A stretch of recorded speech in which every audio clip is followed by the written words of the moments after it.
तव कथामृतं तप्त जीवनं कविभिरीरितं कल्मषापहं श्रवणमंगलं श्रीमदाततं भुवि गृह्णन्ति ये भूरिदा जनाः। শ্রী শ্রী রামকৃষ্ণ কথামৃত। ঠাকুর শ্রী রামকৃষ্ণ দক্ষিণেশ্বরের নরেন্দ্রাদি অন্তরঙ্গ ও অন্যান্য ভক্ত সঙ্গে তৃতীয় পরিচ্ছেদ। 1882 24শে অগস্ট। সন্ধ্যা হইল। ফরাস কালী মন্দিরে ও রাধাকান্তের মন্দিরে ও অন্যান্য ঘরে আলো জ্বালিয়া দিল।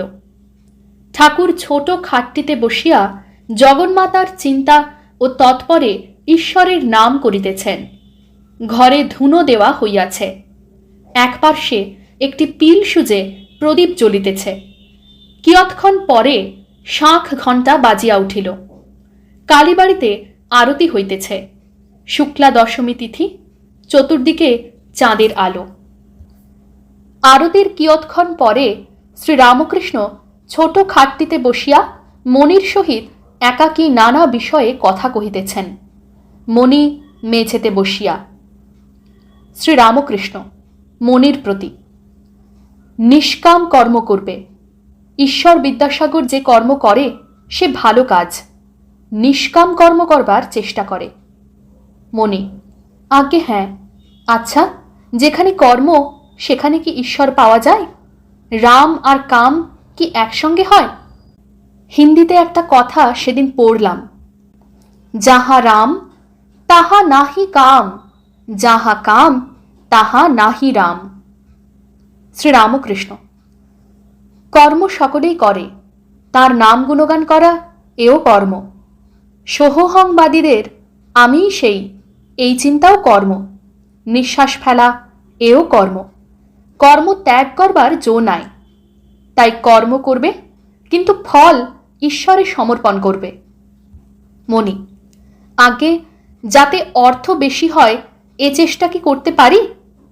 শ্রীরামকৃষ্ণ: বিদ্যার সংসারের জন্য পারা যায়।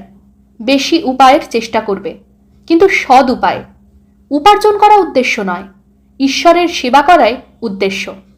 টাকাতে যদি ঈশ্বরের সেবা হয় তো সে টাকায় দোষ নেই।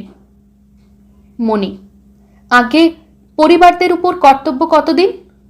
শ্রীরামকৃষ্ণ: তাদের খাওয়া পড়ার কষ্ট না থাকে, কিন্তু সন্তান নিজে সমর্থ হলে আর তাদের ভার লবার দরকার নাই। পাখির ছানা খুঁটে খেতে শিখলে আবার মার কাছে খেতে এলে মা ঠক্কর মারে। মণি: কর্ম কতদিন করতে হবে? শ্রীরামকৃষ্ণ: ফল লাভ হলে আর ফুল থাকে না। ঈশ্বর লাভ হলে কর্ম আর করতে হয় না, মনও লাগে না। মাতাল বেশি মদ খেয়ে হুঁশ রাখতে পারে না, দুয়ানা খেলে কাজকর্ম চলতে পারে। ঈশ্বরের দিকে যতই এগুবে ততই তিনি কর্ম কমিয়ে দেবেন, ভয় নাই।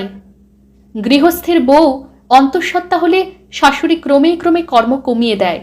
10 মাস হলে আদপে কর্ম করতে দেয় না। ছেলেটি হলে ওইটিকে নিয়েই নাড়াচাড়া করে।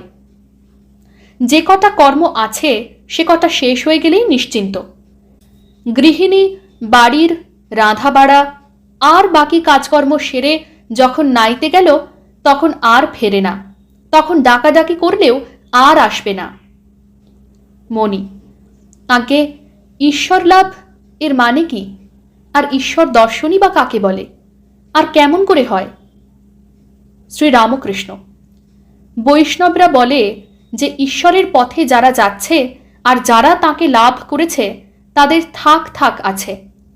প্রবর্তক, সাধক, সিদ্ধ আর সিদ্ধের সিদ্ধ। যিনি সব পথে উঠছেন তাকে প্রবর্তক বলে। যে সাধন ভজন করছে, পূজা জপ ধ্যান নাম গুণকীর্তন করছে, সে ব্যক্তি সাধক। যে ব্যক্তি ঈশ্বর আছেন বোধে বোধ করছে তাকেই সিদ্ধ বলে। যেমন বেদান্তের উপমা আছে। অন্ধকার ঘর, বাবু শুয়ে আছে। বাবুকে একজন হাতড়ে হাতড়ে খুঁজছে। একটা কৌচে হাত দিয়ে বলছে এ নয়, জানলায় হাত দিয়ে বলছে এ নয়, দরজায় হাত দিয়ে বলছে এ নয়। নেতি নেতি নেতি। শেষে বাবুর গায়ে হাত পড়েছে। তখন বলছে ইহ এই বাবু অর্থাৎ অস্তি বোধ হচ্ছে। বাবুকে লাভ হয়েছে, কিন্তু বিশেষ রূপে জানা হয় নাই। আর এক থাক আছে, তাকে বলে সিদ্ধের সিদ্ধ। বাবুর সঙ্গে যদি বিশেষ আলাপ হয় তাহলে আর এক রকম অবস্থা। যদি ঈশ্বরের সঙ্গে প্রেম ভক্তির দ্বারা বিশেষ আলাপ হয়, যে সিদ্ধ সে ঈশ্বরকে পেয়েছে বটে, কিন্তু যিনি সিদ্ধের সিদ্ধ তিনি ঈশ্বরের সঙ্গে বিশেষ রূপে আলাপ করেছেন। কিন্তু তাকে লাভ করতে হলে একটা ভাব আশ্রয় করতে হয়। শান্ত, দাস্য, সখ্য, বাৎসল্য বা মধুর। শান্ত ঋষিদের ছিল, তাদের অন্য কিছু ভোগ করবার বাসনা ছিল না। যেমন স্ত্রীর স্বামীতে নিষ্ঠা, সে জানে আমার পতি কন্দর্প। দাস্য যেমন হনুমানের, রামের কাজ করবার সময় সে সিংহতুল্য। স্ত্রীরও দাস্যভাব থাকে, স্বামীকে প্রাণপণে সেবা করে। মায়ের কিছু কিছু থাকে, যশোদারও ছিল। সখ্য বন্ধুর ভাব, এসো এসো, কাছে এসে বসো। শ্রীদামাদি কৃষ্ণকে কখনো এঁটো ফল খাওয়াচ্ছে, কখনো ঘাড়ে চড়ছে। বাৎসল্য যেমন যশোদার, স্ত্রীরও কতকটা থাকে, স্বামীকে প্রাণ চিরে খাওয়ায়। ছেলেটি পেট ভরে খেলে তবেই মা সন্তুষ্ট। যশোদা কৃষ্ণ খাবে বলে ননি হাতে করে বেড়াতেন। মধুর যেমন শ্রীমতীর, স্ত্রীরও মধুর ভাব। এ ভাবের ভিতর সকল ভাবই আছে, শান্ত, দাস্য, সখ্য, বাৎসল্য। ওং নিরঞ্জনং নিত্যম অনন্তরূপম ভক্তানুকম্পাধৃতবিগ্রহং বৈ ঈশাবতারং পরমেশমিড্যং তং রামকৃষ্ণং শিরসা নমামঃ। শ্রীরামকৃষ্ণায় অর্পণমস্তু।